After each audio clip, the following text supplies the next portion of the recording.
Okay, the floor is open. Give it a minute for people to come into the room.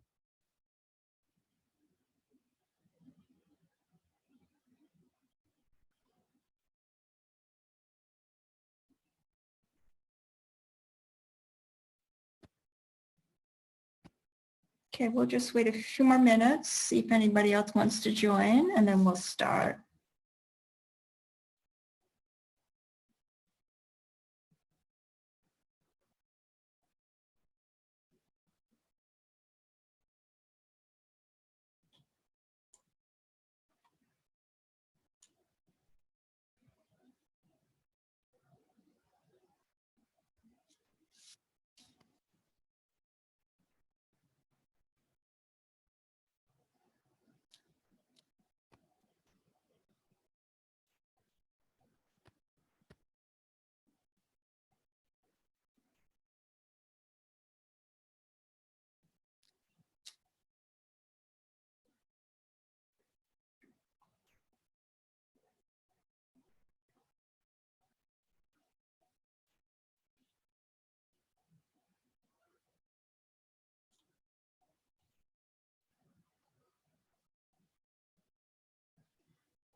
Okay, so maybe we'll start now.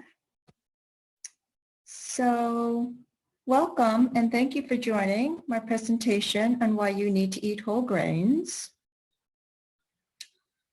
My name is Lillian Suhu. Let's see. I can't seem to slide.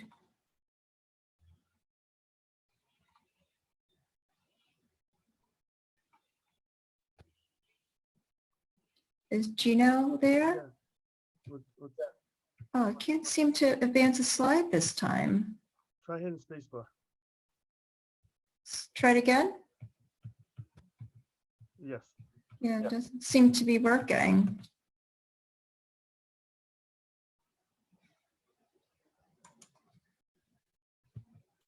Ah, there we go. So my name is Lillian Suhu.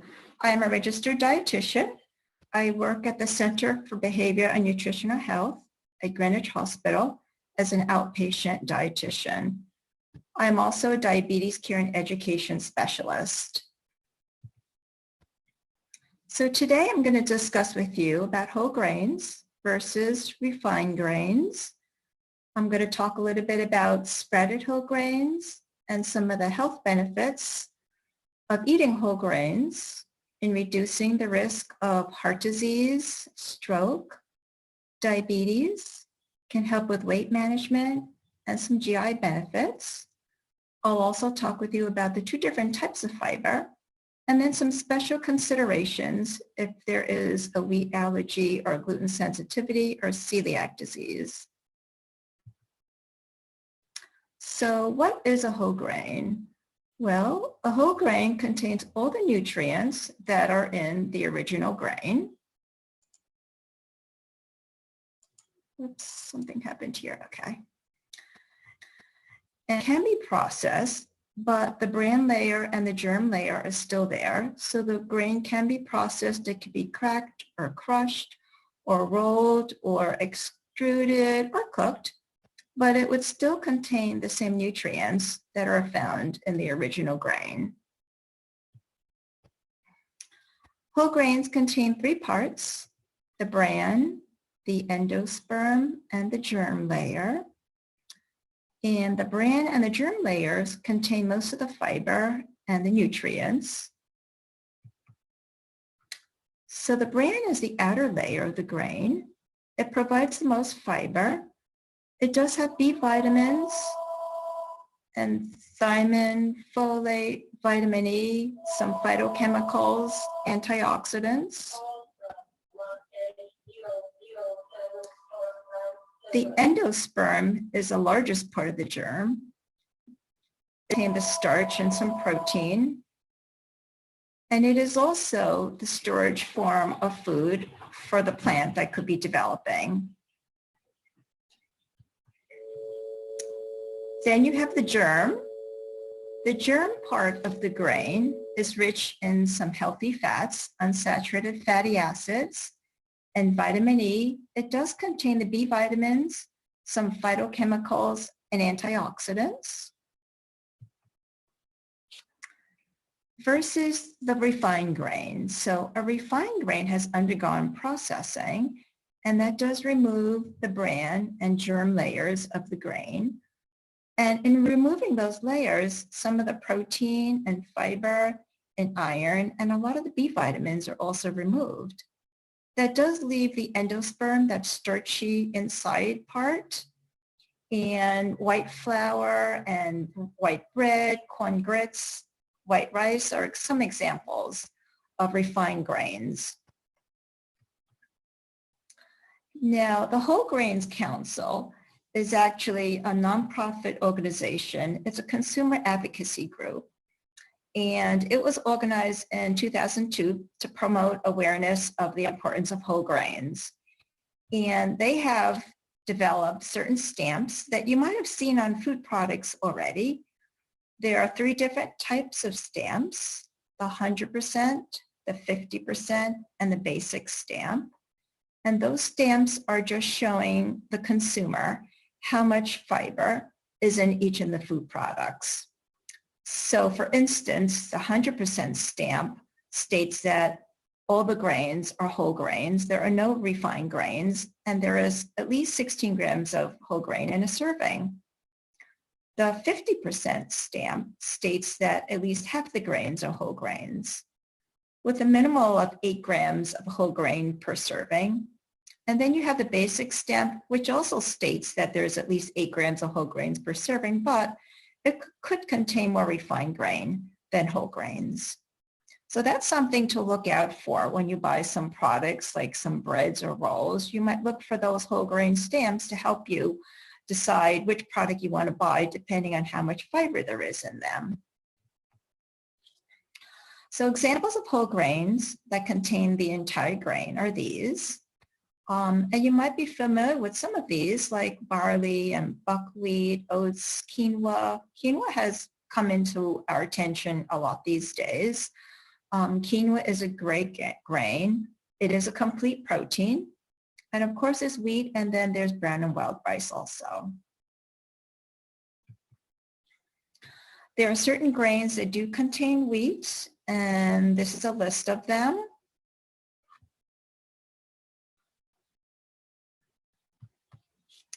And then there's spreaded whole grains. So what's so good about spreaded whole grains? Well, spreaded whole grains do contain all 3 parts of the grain, though the spreading process makes the grain's nutrients more available to you. So they are easier to digest, and the protein and minerals are more available to you. And some of the enzymes in the spreading process kind of starts metabolizing the endosperm, the starchy part of the grain. There are benefits of eating whole grains. You would be able to get those vitamins and minerals and fiber that's in the bran layer and in the germ layer of your grain. Could help with blood sugar control, can help with feeling more full, can help with constipation, promoting regular bowel movements, and can help decrease cholesterol. So some of the health benefits of eating whole grains in that it can reduce your risk of type 2 diabetes, can reduce your risk of heart disease, can help lower colorectal cancer, reduces inflammation, can help with weight maintenance, and there are GI benefits that I'll discuss with you. So first, let's talk about reducing the risk of diabetes. A study from Harvard Public Health published in July of 2020 in the British Medical Journal showed that eating 1 to 2 servings of whole grains a day could help decrease the risk of diabetes. People who ate 2 or more servings of whole grains a day had a 29% lower risk of diabetes than those who ate a third of a serving or less. It has been shown that people who eat at least 1 serving of oatmeal or brown rice a day were less likely to develop diabetes than those who ate less than a serving a month. In reducing the risk of heart disease and stroke, the Journal of Chiropractic Medicine published some studies that they reviewed from January 1980 to 2017, and it showed that there were significant reductions in the risk of cardiovascular disease mortality and significant reductions in cardiovascular disease, coronary heart disease, and stroke, and also reductions in LDL cholesterol and total cholesterol. And that brings me to talk about the different types of fiber. There are 2 different types of fiber. One of them is soluble fiber. And the benefit of soluble fiber is that it can help slow down digestion, can help lower blood cholesterol, and it binds to the cholesterol and prevents your body from absorbing it and excretes it when you go have a bowel movement. Can help promote feeling full, can help improve blood sugars. And what happens is that the bacteria in your large intestine ferments and feeds on the soluble fiber. And this process does create a healthy gut, and it helps excrete the cholesterol. It does produce short-chain fatty acids, and the absorption of these short-chain fatty acids can decrease cholesterol that's made in your liver, and therefore it lowers your cholesterol levels. So eating fiber can help with decreasing cholesterol. Some grains with soluble fiber include oatmeal. I think a lot of people are aware of that, and people sometimes try to eat oatmeal in the morning because it is a good source of soluble fiber. It can help with cholesterol levels. But other grains that do have soluble fiber include barley and quinoa and corn and wheat germ and wheat bran, brown rice. Then you have the insoluble fiber. Insoluble fiber doesn't really lower cholesterol. It is not fermented by your gut either, except it does add bulk to your stool. It does promote regular bowel movements, so it can prevent constipation, and it could also reduce your risk of hemorrhoids and diverticulitis. So examples of grains with insoluble fiber are these, and you'll notice that there's some overlap with some grains that are both a good source of soluble fiber and insoluble fiber.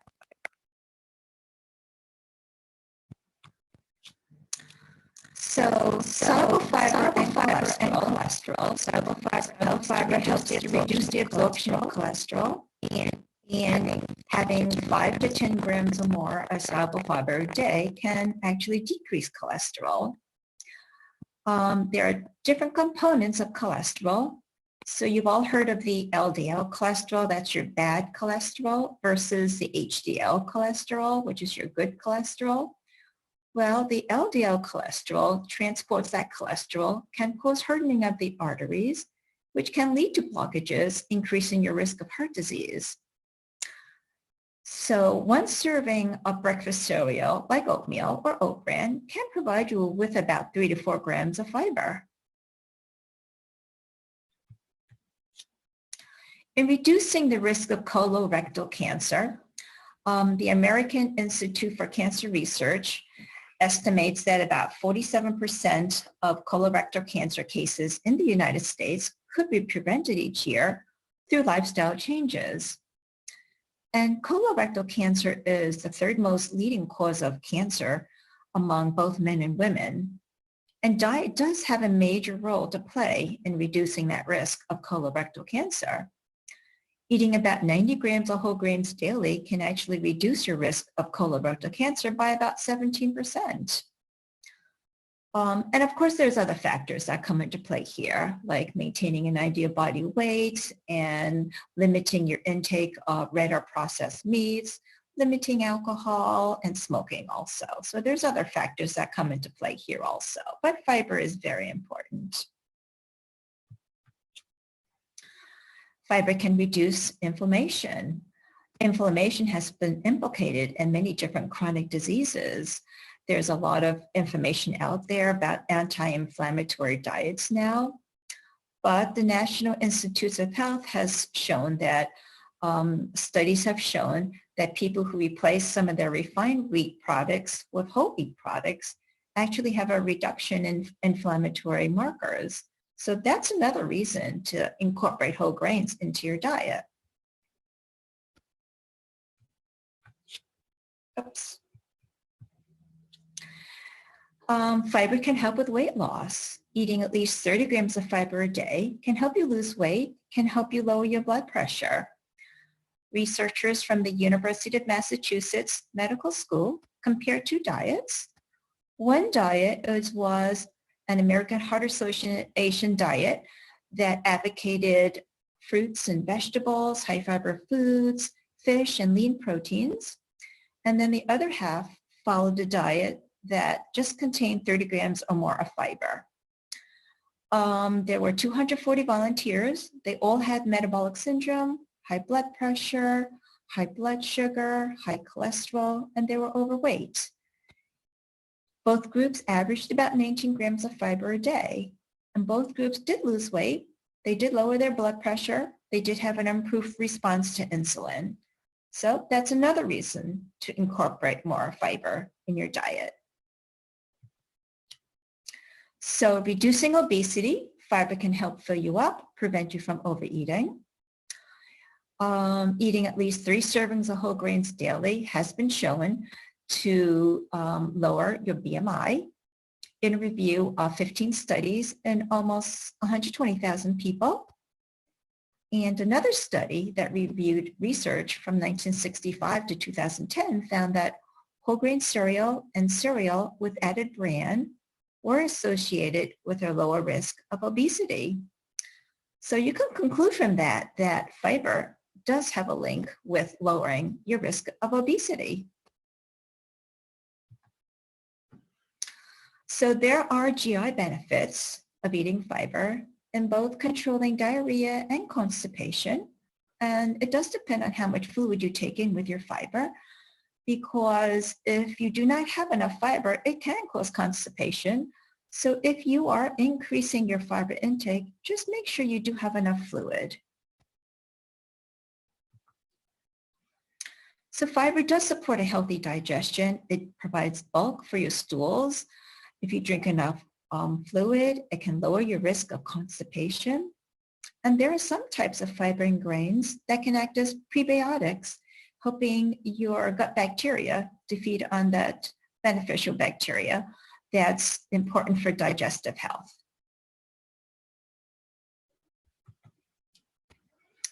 Now, there are special considerations if you are sensitive to gluten or have celiac disease or an allergy to wheat. Gluten is a protein. It is found in rye and barley and triticale, which is kind of a new grain. It's kind of a hybrid between wheat and rye. And having this sensitivity or allergy can cause anemia and some GI systems, headache, nausea, vomiting, skin conditions, some joint pain. So if you are sensitive to the gluten in grains or wheat, then you would want to include gluten-free grains. So again, quinoa comes out here as being a very good grain because it is gluten-free, along with corn and oats. And naturally occurring oats is gluten-free. It's only when oats is manufactured in a plant that also manufactures other grains that it could become contaminated. So if you're buying oats, you just want to make sure that it says that it's manufactured in a plant without other wheat products. So it's gluten-free. And of course, rice and wild rice and brown rice are important also. Buckwheat is a grain that I don't know if too many people have eaten that, but a lot of these grains can be purchased at Whole Foods or online, or I've seen some of these at ShopRite and Stop and Shop also. And then your other grains that do have gluten, for those of us that are not sensitive to gluten or have an allergy to wheat or have celiac disease.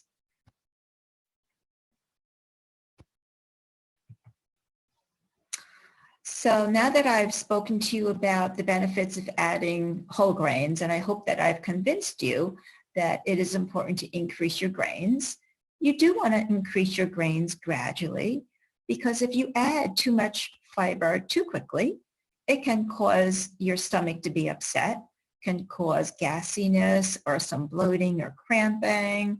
So it is advised that you increase your fiber gradually and also to have enough fluids. That way it allows the natural bacteria in your system to adjust to the change. And of course, fiber works best when it absorbs water and it makes your stool soft and bulky. So some tips for increasing whole grains in your diet. For instance, at breakfast time might be a good time. Oatmeal, maybe with added wheat germ, breakfast cereal with 5 or more grams of fiber per serving. A good snack would be popcorn. Popcorn does have fiber in it. If you add some wheat bran to your favorite cereal, or if you add any in, like sprinkle it on salads or casseroles, that would be good also. Substituting brown or wild rice for white rice could be helpful also. Now, it does take longer to cook brown and wild rice than it does white rice, and it's just a matter of getting used to how long it takes and how much water to add.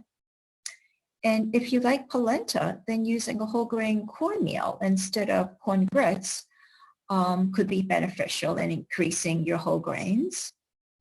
And if you are baking, then substituting some of the white flour with whole grain flour, either all of it or maybe half of it, or using whole wheat pastry flour might be helpful.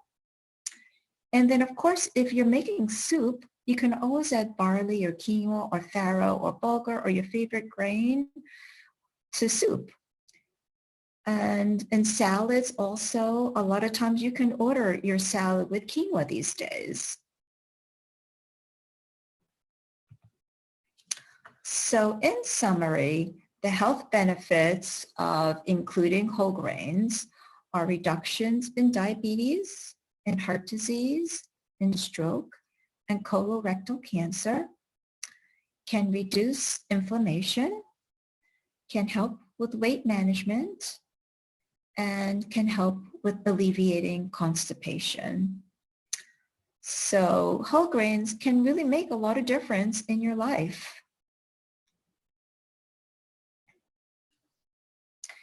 And does anybody have any questions?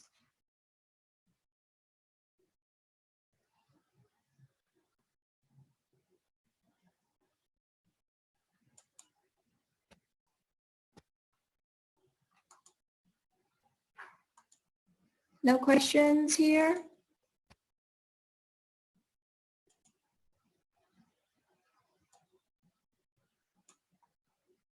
Okay, then we are done. And thank you for joining me on health benefits of eating whole grains. I hope I have encouraged all of you to eat some whole grains.